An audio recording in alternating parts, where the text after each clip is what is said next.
Good morning, everyone. So what do you do if you have an admission from Rotman, Schulich, UBC, Ivy, Queens? Which one do you choose? Or do you choose to apply to a new school? So let's learn more about the McGill MBA. Today, we have Mr. Vijay hailing from Tamil Nadu, India, who declined MBA admission offers from all of these reputed B schools and chose the McGill MBA. So welcome, Vijay. Thanks, Juvesh. Thanks for having me. So Vijay, would you like to give a quick introduction to our audience? Absolutely. As Juvesh mentioned, I'm Vijay Ganeshan. I hail from Tamil Nadu in India. I was born and raised there. I lived most of my life there. And then I moved to Chennai and Bangalore, where I worked in IT services, as any Indian would do, engineering followed by IT services. Then, as any Indian would do, I also decided to do an MBA. And then I moved to Canada to do my MBA. I graduated from McGill. I now work at Salesforce as a sales strategy manager. So fun fact about Vijay, he pretty much applied to all top Canadian B schools, and McGill was actually his last choice. I mean, not the last choice, but the last school he applied to. But how did you decide to move to McGill after when you had already other choices? Sure. It's a funny story. Like any other Indian student prospecting into Canadian B schools, I read a lot in GMAT Club and all of the forums that we have out there. And most often the question that came up was, what does life after McGill look like, right? Everyone brought up the fact that it might not be as easy to find a job in Montreal or in Quebec for that matter, because if you don't speak French, it's really hard. That was the one reason why I did not approach McGill as my first option. Interestingly enough, UBC Sauder was my first option, just that in that particular year, they took a lot of time to actually come back with decisions. Yeah. That was the year when US was turning away a lot of students and Canada just picked up all of those students in. So there was too many applications, and I guess Sauder was overwhelmed with the number of applications they got. So I didn't get an answer for like 2 months. I waited patiently because that was the only school I applied to. I waited for about a month and a half, and then I decided to apply to all the other schools and ended up applying to McGill as well. Interesting. I remember I had also submitted around December end, and I think I heard back from Sauder only in March. So they took almost 2.5 months. And funny That's right. story, Vijay and I became friends during the same time when That's right. we both had applied to UBC, and I reached out to him for his experience, to learn from his experience. And since then, 3-4 years have gone past, and we've been in Canada. So I think we didn't touch on this. So what was your reason for doing an MBA? Yeah, so I wanted to definitely emigrate out of India. That was one of the things. I worked in a couple of roles on site for about a year and a half in the UK, and I realized I could grow much faster if I worked out of one of the Western countries as opposed to India, purely because of the competition and how many talented people there are back in India, right? It makes that a little easier if you work here because talent is recognized and you grow faster in the ladder. So I just wanted to emigrate. That's one thing. I've always wanted to do something that's not technical, purely technical. Early on, I realized I wasn't too good at it. Like, even though I have a degree in computer science in my undergrad, like, I don't think I'm good at that. I realized that pretty early on in my career. So I decided I needed an out from that. So MBA was another way to do that. And also to skip a couple of levels and grow up in the ladder. Again, we spoke about that. That's obviously a reason. And it's also the pure fascination. I've heard a lot of people talk about the whole transformation they get when they go through an MBA. And I must say, when I was a little skeptical when I applied, when I entered the program, but it does transform you in a lot of ways that you do not know. So if I compare myself from after the MBA and to myself before the MBA, I must say I've changed a lot, all for the good. But yeah, so those are the reasons why I did it. No, that's a brilliant answer, I would say. And I think most of us fall in that boat. Even I think if I look back at how I was in 2015, 2016 and how I am today, the way we look at things, the way we communicate with people, the way we look at problems in this world and how we approach towards solving those problems is completely different. And I think it's only possible when you go through such a program, intensive program where you're learning so many different skills and working with so many different people with different mindset and cultural background. So I think this whole journey of MBA is definitely transformational. So Vijay, now that you decided and chose McGill, and when you came here, and you were aware that this is a French speaking province, how was the MBA experience? And within the first 3 or 6 months, did you feel ever that you made a bad choice or you should have chosen some other B school? Oh, absolutely not. Even after applying, the way the admissions committee approached the whole application process, I was definitely sweetly surprised. I was definitely impressed with the professionalism. Definitely impressed with the way they handle applicants and the students, and the way they approach candidates. So I had made my decision back then that if I got into McGill, that I'll accept it. Right? Oh, I vividly remember they called me at possibly about 12:30 or 1 o'clock in the night on a Friday, and they called me with an offer and said, wow, "Here's an offer. We also want to give you a scholarship, and fantastic. we know it's super late in the night, but we wanted to call you now because we want you to enjoy the weekend, knowing that you got into McGill." And that was an amazing statement from them. That impressed me a lot. So I decided to go to McGill, and I've never regretted it for once. It's an amazing school. I That, highly recommend it. that's fantastic. So do you mind sharing what kind of scholarship it was and how many scholarship options are there at McGill? And was there something specific or something different that you did?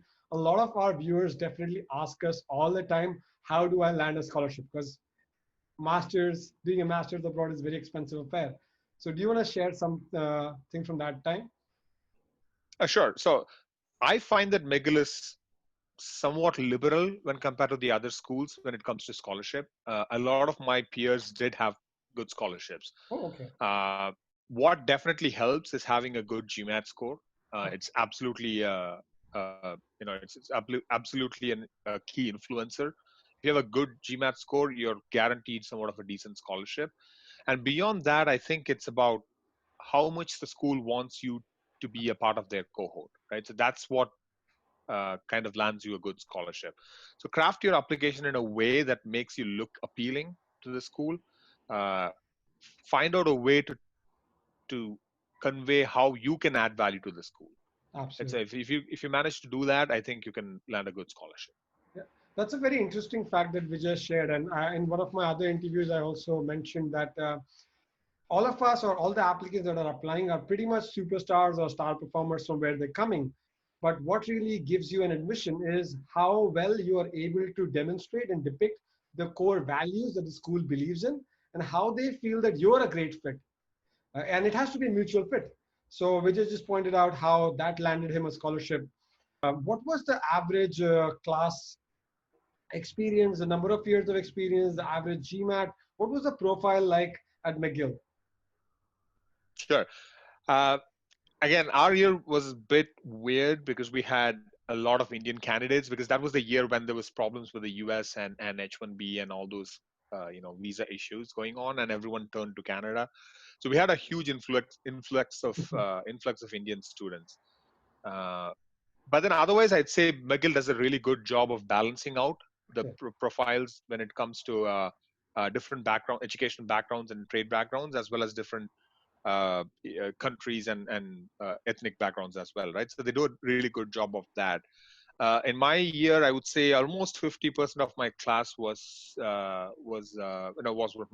from India. Wow. Um, yeah, that was a big bag, but it's nothing compared to what I realized was going on at Schulich, right? So I also got into Schulich, and I Okay. was part of their group as well on WhatsApp, and I Okay. think they had a slightly higher ratio, Wow. which also made me pick McGill. So in terms of countries, that's how they were split. Uh, I want to say we had about 15 women as part of our class, Okay. and the cohort was about 67, so between Oh, 15 and small 20 class. women. So it was a small class. Yeah, McGill is known for its small classes, and in fact, our class was one of the biggest. Normally, they try to limit somewhere between 60 and 65. Uh, so yeah, that was in terms of the gender ratio, and I think in terms of academic background and trade background, I think we had a really good mix. We had accountants, we had financial professionals, we had two PhDs. Wow. Yeah, one of them PhD in finance.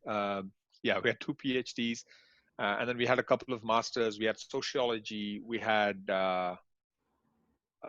we had a good mix. And I know for a fact that the next class to ours, the next cohort, Yeah.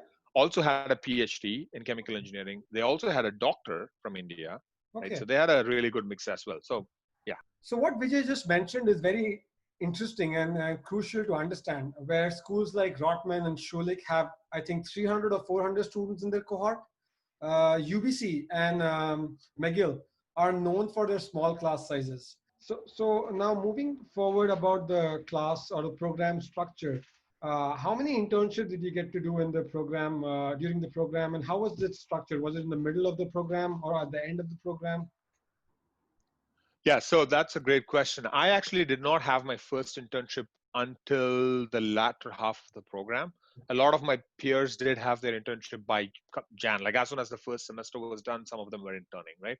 I picked up what we called MBCG. It's still an organization within McGill, the McGill Business Consulting Group. It's a small team of 4 to 5 consultants every year that do independent consulting engagements as a team with customers. Right, McGill was a customer. We've had other customers like Autodesk and a few others. So I picked that up to complete the requirement of an internship while I was looking for something else, and I ended up landing this amazing opportunity at SAP, which I did for about 7 months. So I did two internships at the same time, and things eventually worked out. And I'm super thankful to that opportunity at SAP, which is what led to my current role eventually. So moving forward, Vijay, could you talk about ROI? Like it's the hottest topic of discussion for every MBA aspirant. So how does the ROI look like at McGill? See, ROI is a very delicate topic, right? So I don't know if everyone getting into MBA should be focused on ROI. I clearly wasn't, right?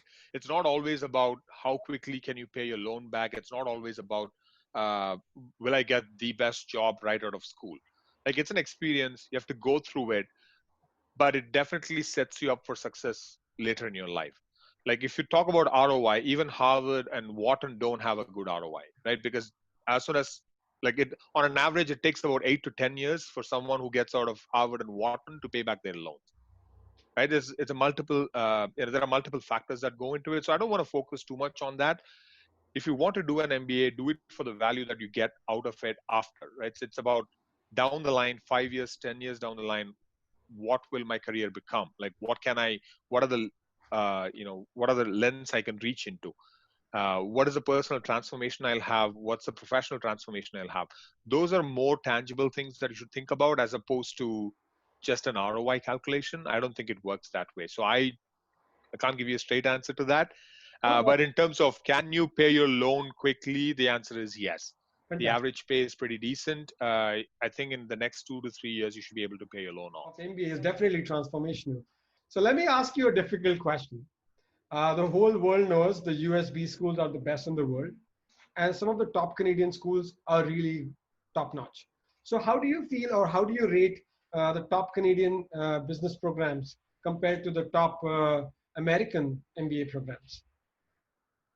See, for me, it was clear. Like I didn't apply to any of the US schools, right? All the schools that I applied to were in Canada. So because I had made my choice of a destination, right? So when I thought about, okay, I'm leaving India, where do I want to go? I thought about it very meticulously, and I thought about the future, and I thought about not just pay, about quality of life. So for me, the choice was clear. It was Canada, right? So if you're thinking about going to a top-notch school in the US, you're also carrying the risk of post-education visa, your green card and all that, right? You don't want to go into a country, spend so much, get a quality education for you to find yourself going back to India before you've paid off your debt, right? So, so my choice was clear. I was going to do it from Canada, and I know the schools in Canada are pretty good. So if you have another chance, and let's say we go back in time, which will be the top 3 or 4 B schools in Canada? that you would put on your radar and you would want to apply to? And Oh yeah, that's an easy one. Definitely McGill, definitely UBC, Queens for sure, Ivy for sure, Rotman, my fifth time. okay. Yeah. I was waiting for Rotman. We can feel the love for McGill, and it's written on your sweatshirt as well. The Sawdell School of. Yep. Fantastic. So moving forward, Vijay, what do you think of the post-MBA opportunities in Montreal? Is it a challenge because it's a French-speaking province? I'm going to give a classic MBA answer. It depends. Depends what you want to do after MBA. If you want to be in a customer-facing role, like sales, as an example, right, or marketing, then you absolutely have to speak French, right? So I was really blessed when I got my role at SAP, because the VP that I rolled up to, that was the first piece of advice he gave me. He was like, Vijay, I like you very much. I want you to work at SAP. But if you want to work at SAP in Montreal, I'm happy to hire you, but you have to speak French. And that was his open and honest feedback, even during the internship interview, because he was like, I know you're approaching SAP because you want to form a career here, but these are the challenges. So start networking in Toronto. So I started doing that back then, right? I started networking with people at SAP in Toronto. So all to say, depending on what type of a function or a role you want to do, it might become challenging.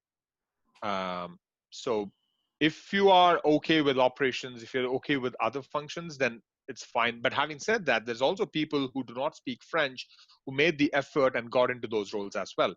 Not to say that you cannot do it, just that the effort you spend might have to be a little bit more than what it is normally. Understood. No, that makes sense. No, that was fantastic. I think you summed it up very well, and wish you all the best with your job at Salesforce, and stay safe. Thank you so much, Vijay. It was a pleasure talking to you. Thanks, Javesh, and good luck.